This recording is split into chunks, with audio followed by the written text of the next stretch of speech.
Thank you for joining us today as we delve into a matter of immense significance. This presentation is brimming with comprehensive explanations that hold particular value for those expecting children or already nurturing young ones. Have you ever encountered a severe sleep disorder that affects children under the age of 1? This condition is known as sudden infant death syndrome, or SIDS.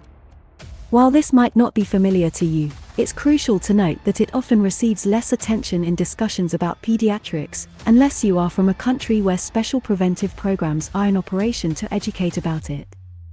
This lack of attention stems from the fact that its diagnosis is predominantly handled not by pediatricians who actively engage in health education, but rather by forensic experts during post-mortem examinations in the forensic department. Our objective in this video is to thoroughly understand what SIDS encompasses, delve into its potential causes, and, most importantly, learn preventative measures that ensure the safety of our beloved young children. So, what exactly is SIDS? Sudden infant death syndrome, often referred to as SIDS, is a heart-rending tragedy and the primary cause of unexpected deaths in infants aged 1 month to 1 year. These tragic occurrences predominantly take place during sleep, with infants between 2 and 4 months of age being the most affected.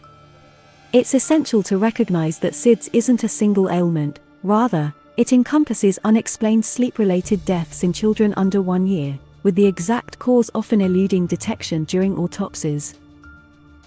Let's pause for a moment to reflect on the prevalence of SIDS. The United States alone reports approximately 3,500 SIDS-related infant fatalities each year. This figure assumes even greater significance when viewed from a global perspective. While the United States has made commendable efforts in instituting programs to curb these deaths, the international context underscores that SIDS remains a substantial concern. Now, let's explore the risk factors associated with SIDS. The triple risk model serves as the established framework for identifying these factors. It categorizes risks into 3 distinct groups: the critical age range of 1 month to 1 year, specific characteristics of the baby including male gender, low birth weight, genetic factors, family history of sibling death, and exposure to cigarette smoke or nicotine during pregnancy. Lastly, there are external factors that involve the child's sleep patterns and environment. Can we prevent SIDS? A prime example of successful SIDS prevention is the Safe to Sleep campaign, which originated in the United States in 1994. This campaign has led to a remarkable 50% reduction in SIDS-related deaths in the United States. The pivotal role of parental education in achieving this success cannot be overstated. Understanding the mechanisms underlying SIDS deaths remains a challenge. While the exact cause continues to be investigated, several theories have emerged. A prevalent model focuses on infants' propensity to accumulate carbon dioxide around their face during sleep. Unlike adults, vulnerable babies may lack the arousal reflex to increase their breathing rate, volume, or to change posture in case of high carbon dioxide in blood, which can result in oxygen deprivation. And due to the fact that carbon dioxide is a denser gas, it tends to accumulate on the surface where the babies sleep. Environmental factors that elevate carbon dioxide levels are believed to contribute to these tragedies.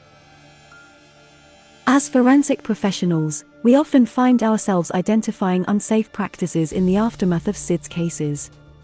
This situation can be emotionally taxing for parents. However, it's essential to acknowledge that the lessons learned from such instances can ultimately safeguard subsequent children from similar risks. Foreknowledge is empowerment. So, what can parents do to prevent such situations?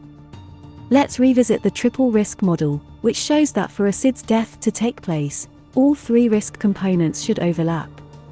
If we can change the modifiable risk factors, we can stop the cascade of events that may lead to a SIDS death. The Safe to Sleep campaign is based on this and focuses on transforming modifiable risk factors. We have control over numerous factors tied to this issue. Meticulous consideration must be given to the sleeping environment chosen for babies. While room sharing without bed sharing is advised, maintaining excellent ventilation is essential. The crib must adhere to safety standards. Drop-side cots are discouraged due to the fact that they can result in asphyxia deaths in case of malfunctioning locks, leading to a potential gap that could trap the child's head. Bed sharing is discouraged, as the baby can rebreathe the exhaled air by the mother, which can cause accidental asphyxia and overheating. A flat and firm mattress is recommended, as a soft mattress can cause the entrapment of exhaled air, potentially creating a restricted space around the baby's face as their head could sink into the mattress. The use of soft bedding and pillows is also discouraged for the same reasons. The use of extra pillows and soft toys in the cot is hazardous due to the risk of asphyxia. They can contribute to SIDS deaths by aggravating the entrapment of exhaled air. Interestingly, the cot bumpers, which are meant for the safety of the child, are found to be increasing the risk of SIDS. This increase in risk may be attributed to the reduction of ventilation. Regarding the child's sleeping posture, it's paramount to underscore the importance of back sleeping. This practice, championed by the Safe to Sleep campaign, notably reduces the risk of respiratory obstruction. Contrary to misconceptions, placing the child on their back is the safest position. Evidence suggests that some well-intentioned caregivers might position infants face down, perhaps to prevent milk aspiration. However, our trachea is situated at the front of our necks, and the risk of aspiration is lower when the baby is placed on their back. Breastfeeding, which offers many health benefits to both mother and child, has been found to be protective against SIDS. Thus, it should be encouraged whenever possible. Furthermore, maintaining an appropriate room temperature, ensuring a smoke-free environment, adhering to timely vaccinations, contribute to diminishing the risk of SIDS. In closing, I urge you to embrace these guidelines to protect our most vulnerable members of society from the tragedy of SIDS. By promoting safe sleep practices and disseminating this vital information, we can collectively make a significant difference. If you found this video informative, kindly consider sharing it to help raise awareness. Together, we can safeguard our beloved children and foster a safer world for them.